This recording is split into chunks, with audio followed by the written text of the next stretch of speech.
We need to view trash as something that isn't disposable, but something that we put out into the world and we feel good about where it is going or what it's getting turned into. Welcome, neighbors, to Hometown Earth, the podcast that brings a down to earth approach to all of your sustainability questions. I'm your host, Lena Sanford, here on the Believe Podcast Network, the #1 podcast network for professionals. Here, we believe that everyone can change the world. Do you believe? I'm a Midwest gal with big dreams to discover what it takes to reduce my impact on this beautiful place we call Hometown Earth. Join me every Tuesday as we navigate what actions we can take, big or small, to make a positive impact in your life and the lives of your neighbors on Hometown Earth. Hello, neighbors. Today, we're going to talk trash. Not the gossiping kind of trash, but real, actual trash. A brief overview on the evolution of trash, to be exact. A lot of the modern conveniences we often take for granted have a long history. And although there is a technical difference between garbage, trash, and waste, I'm going to use them interchangeably in this episode, just to make things easy for me. But I have some questions for you. Do you pay attention to how much you throw away? Or when you do throw something away, have you ever thought about what life was like before there was the privilege of having a trash can on almost every corner or turn in a building? Or in most cases in America, one in almost every room. Although you may or may not personally think about your trash, it's something that is widely discussed today. What's the best way to dispose of it? How can it be recycled or composted? Or is it bound for a landfill? What are its impacts on human and planetary health? But are we the only ones who have been trash talking? Or has the problem of how to effectively handle our garbage been an issue throughout time? How did everyone that came before us deal with their trash?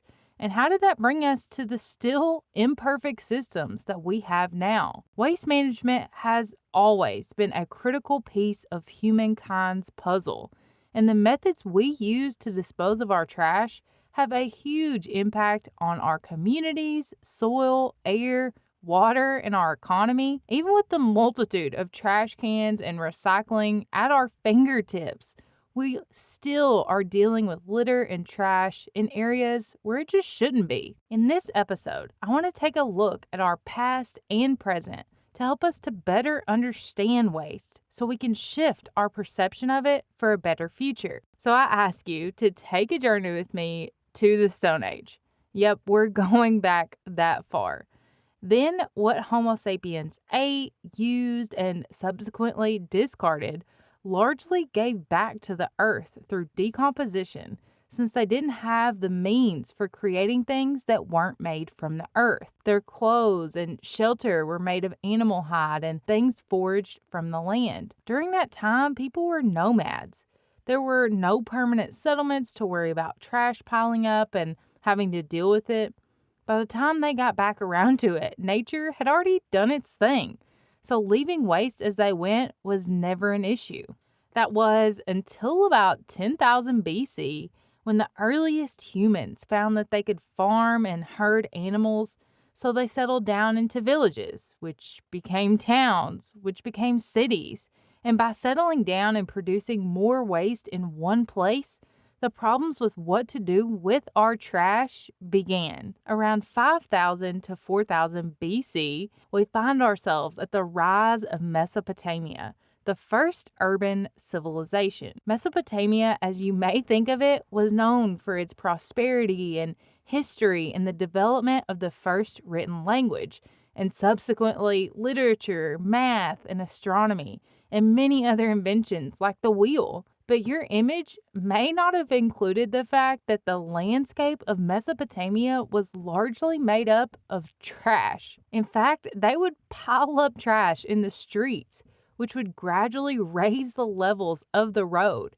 It is said that every once in a while, they would put a new layer of clay on the road over the trash, so people would have to build stairs down to their home or even build new doors that were at the level of the street. They did have large dumping locations, with one of the largest being 7.5 acres long and 7 meters deep.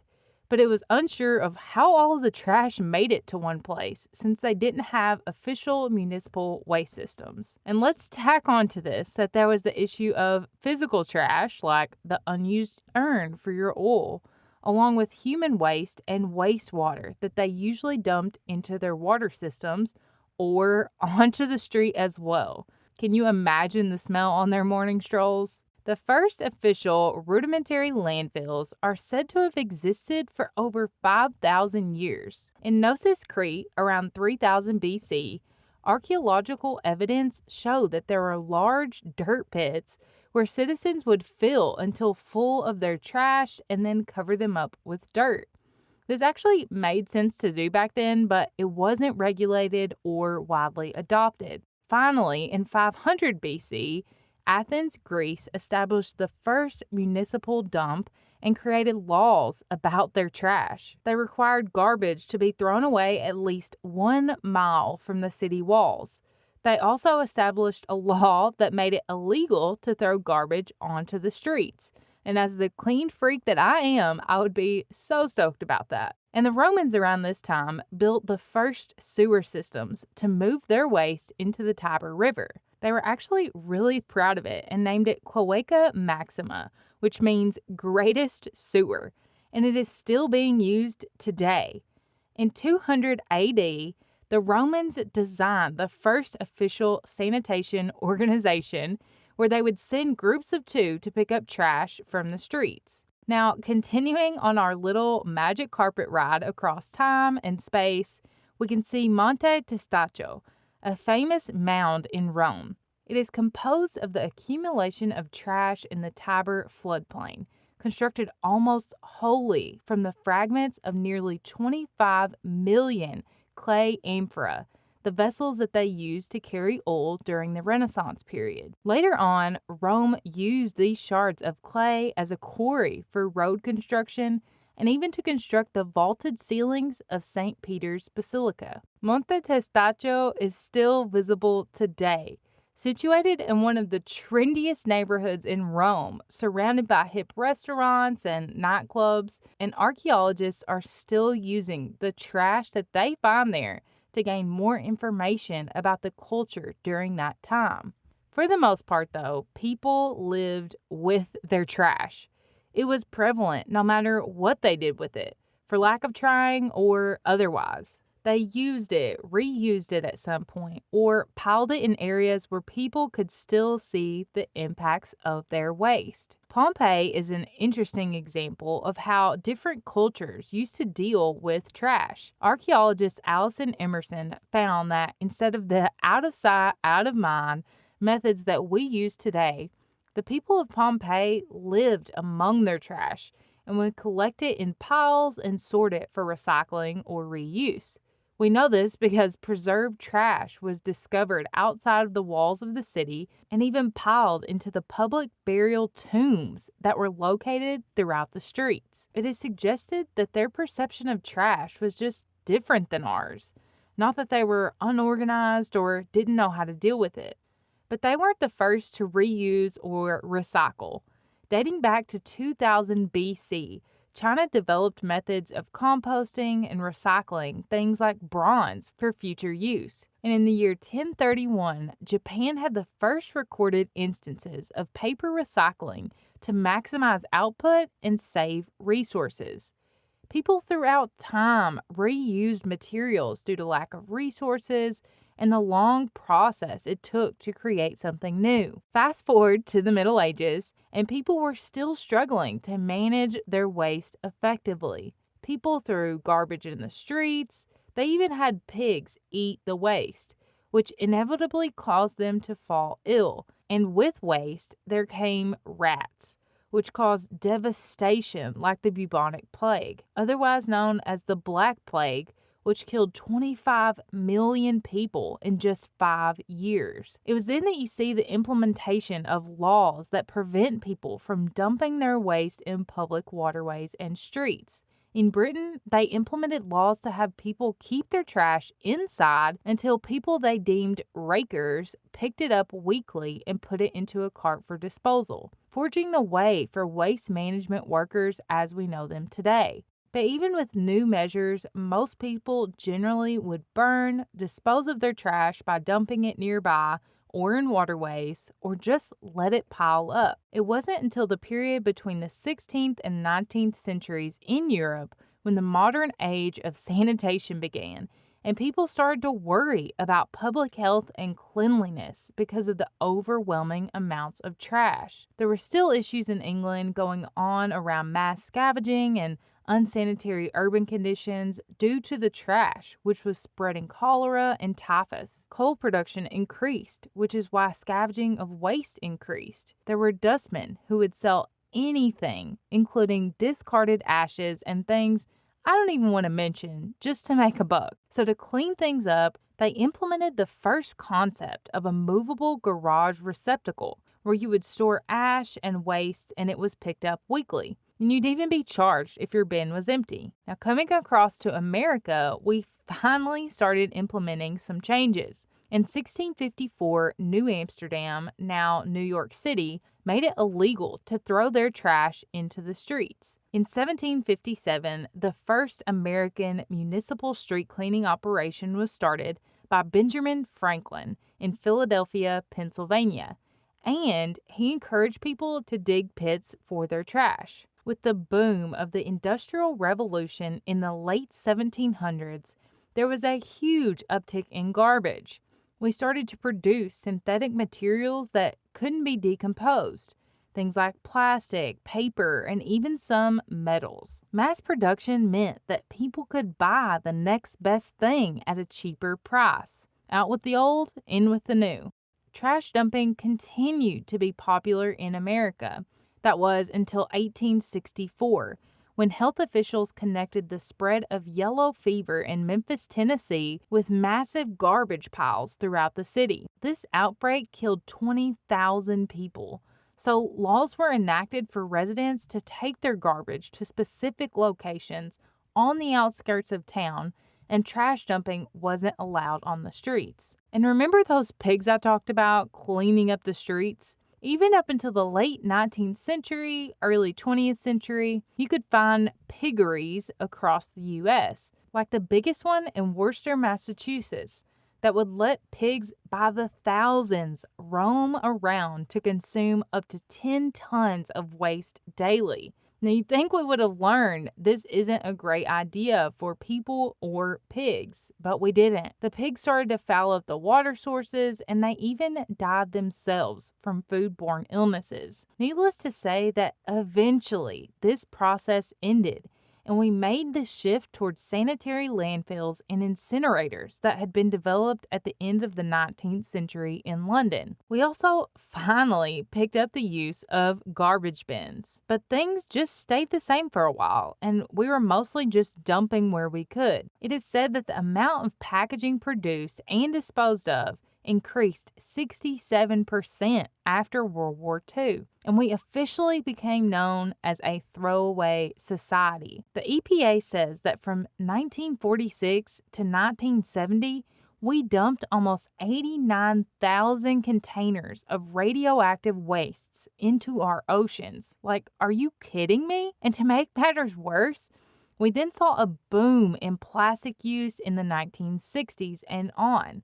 And in 1965, the Solid Waste Disposal Act was passed to promote healthier and better technologies and implement regulations for municipal and industrial waste systems. That was followed by the Clean Air Act that was passed in the U.S. in 1970 to regulate air conditions. Now, this shut down incinerators without air pollution controls, but we still use incinerators today, and 23 states in the U.S. classify incineration of trash as renewable. However, the Global Alliance for Incinerator Alternatives say that 3 to 5 times more energy can be saved through alternative strategies such as waste prevention, reuse, recycling, and composting than can be generated by burning. And these incinerators are located in areas that are disproportionately made up of low-income people of color, making the air toxic for people in those areas. Our systems haven't been perfect, and they still aren't. But through exploring the past, we can see how waste plays such a big role in the development and quality of our lives. It gives us perspective on how we have managed trash, or not managed trash at all, its effects, and how we can evolve to use it in the future. Looking at our history and comparing it to where we are now show the desperate need for us to invest in new, better technology and use our capital to create infrastructures to support true zero waste goals. Trash isn't history.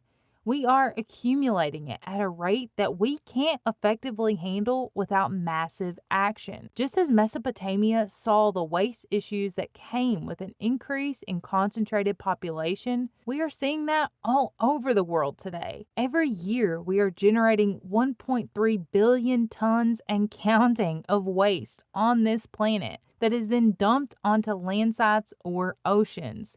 The thought of living with your and others' trash isn't just an idea, but a reality for a lot of people across this world. World Bank says that more than half of the world's population does not have access to regular trash collection, and unregulated or illegal dump sites serve about 4 billion people and hold over 40% of the world's waste. And the World Health Organization says that 2 billion people still don't have basic sanitation facilities, such as toilets or latrines. Even in LA, there have been past concerns of another bubonic plague outbreak due to the large mounds of trash that littered the streets, giving eerie flashbacks to the Black Plague and how we are still at risk because of waste mismanagement. We still have a long way to go in managing our waste effectively, and getting to a zero waste circular economy can help us live on hometown Earth more harmoniously. Trash and recycling as we know it today have recently changed due to China banning imports of mixed paper and plastic and heavily restricted other scraps. Because for years, we have shipped the world's plastic bottles and boxes to China. The Wall Street Journal reported that since 1992, China has imported 45% of the world's plastic waste. Now we're having to come to terms with finding alternatives other than just sending our trash off to another country. And some countries are dropping the recycling programs altogether. But there is a silver lining here, because don't we all love a silver lining? It's that we do have the technology, intelligence, and wherewithal to do better. You know, our garbage truck and incinerator technology have dramatically improved, but those should be the last option. We can't take our magic carpet far into the future to see what the best solution is, but we can look to countries that are innovative in trash management today and build recycling into their values. Germany is the first example. They created a revolutionary green dot dual recycling system, which led to the recycling rates rising from only 3% in 1991 to 56.1% in 2016. The way it works is that manufacturers and retailers have to pay for a green dot on their products, covering the recovery and recycling of it. So the more packaging there is on a product, the higher the fee is. So, as you can guess, companies started to get pretty creative with less packaging and paper. This process also puts emphasis on the citizens to dispose of the recycling in the correct bin that is parallel to existing municipal bins. Japan is the second example. Japan didn't adopt sewage systems and waste management controls until the end of the 1800s. But they are one of the most advanced countries in the world when it comes to zero waste. They even made the Olympic medals out of recycled materials.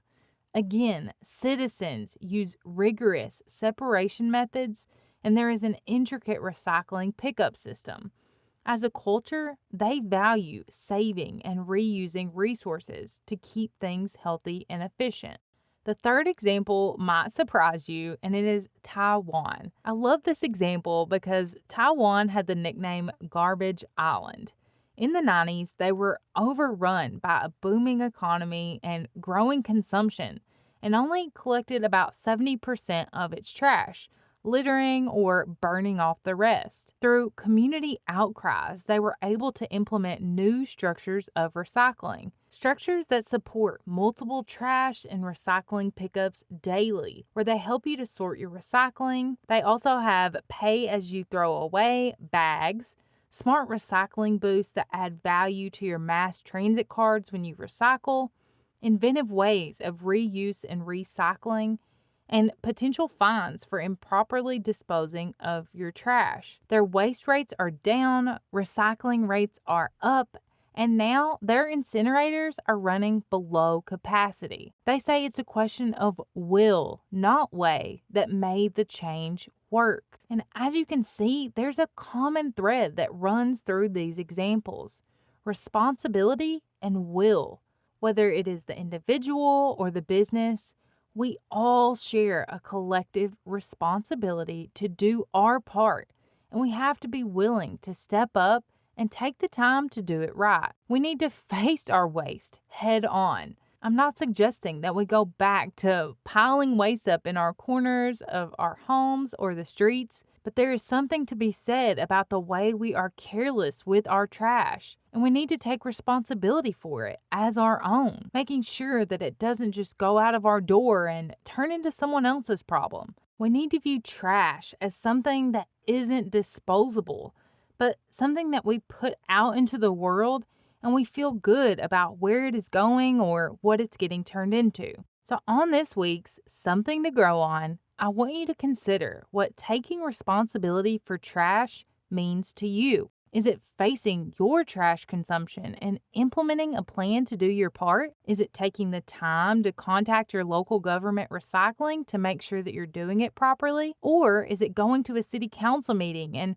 requesting further recycling measures or municipal composting? It might be picking up trash once a day for a week to see how much you collect. Maybe it's only buying from companies with recyclable materials or not buying anything new at all. Or, maybe it is waiting an extra week to take your trash out and see what spending time with your waste makes you realize. Consider what taking responsibility for your trash means to you and take action. Richard Rogers said the only way forward if we're going to improve the quality of the environment is to get everybody involved. And I am glad we're doing it all together. Thanks so much for joining me, and I'll see you next week. I hope you enjoyed this episode of Hometown Earth as much as I did. Let us know by rating and subscribing so you never miss an episode. New episodes drop every week on Tuesday. Head to the show notes, linked in the episode description for more details, and let us know in the comments what you want to hear next. You can find us on iTunes, Spotify, Google Podcasts, or anywhere you listen to podcasts. Believe.com and @Believe Podcasts. And you can find more about the podcast on Instagram @Hometown Earth or connect with me personally @Lena Saintford. We all know change needs to happen, so let's get started right here at Hometown Earth.